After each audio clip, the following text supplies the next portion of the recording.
video of our multi-video seller series, we shall look at the nature of the escrow deposit as it relates to a real estate transaction, the purpose it serves, and the circumstances under which it may be forfeited.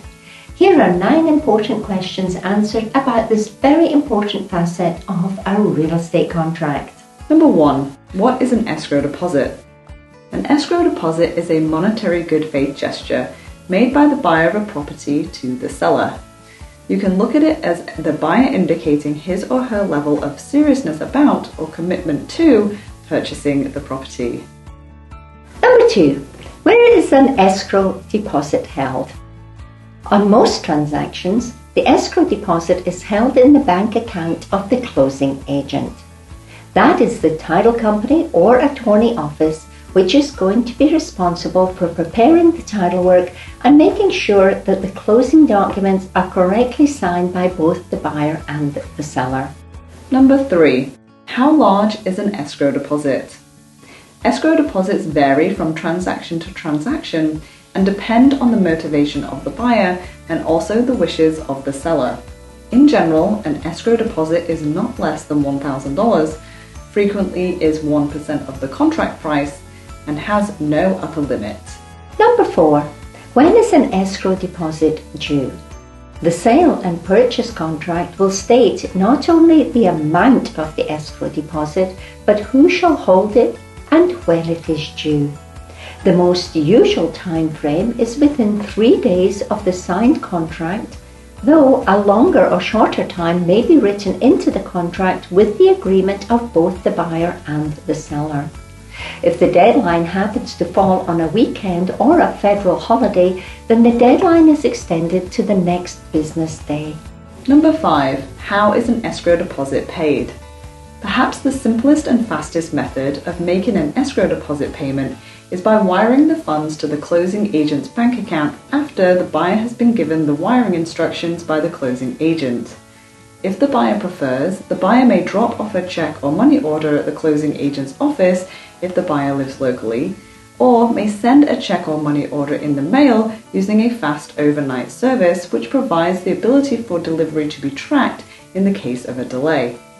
The closing agent will not accept cash, as not accepting cash lessens the need for high levels of security in their office. Number 6. What happens to an escrow deposit at closing? If the transaction moves without any interruptions from time of contract to the closing table, then the escrow deposit will be a credit towards the buyer's funds required to close. The closing agent, when calculating how much money the buyer needs to bring to closing, will take into account the amount of the escrow deposit which the buyer has already paid. Number 7. What are the reasons for an escrow deposit refund? A sale and purchase contract may contain several contingencies depending on the circumstances of the buyer.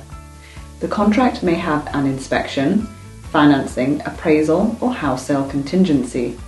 In communities where the buyer needs to be approved by the homeowners association prior to closing, then this may also be on the contract as a contingency.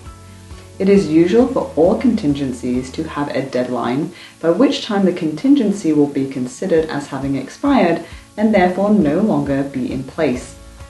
If a specific contingency is not met by the deadline date, then the buyer may request a return of the escrow deposit which the buyer has paid by submitting a cancellation of contract and release of deposit form for the seller to sign prior to the expiration of the contingency.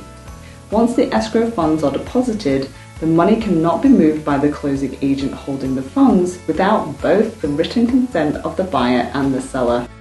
Number 8. What are the reasons for an escrow deposit forfeiture?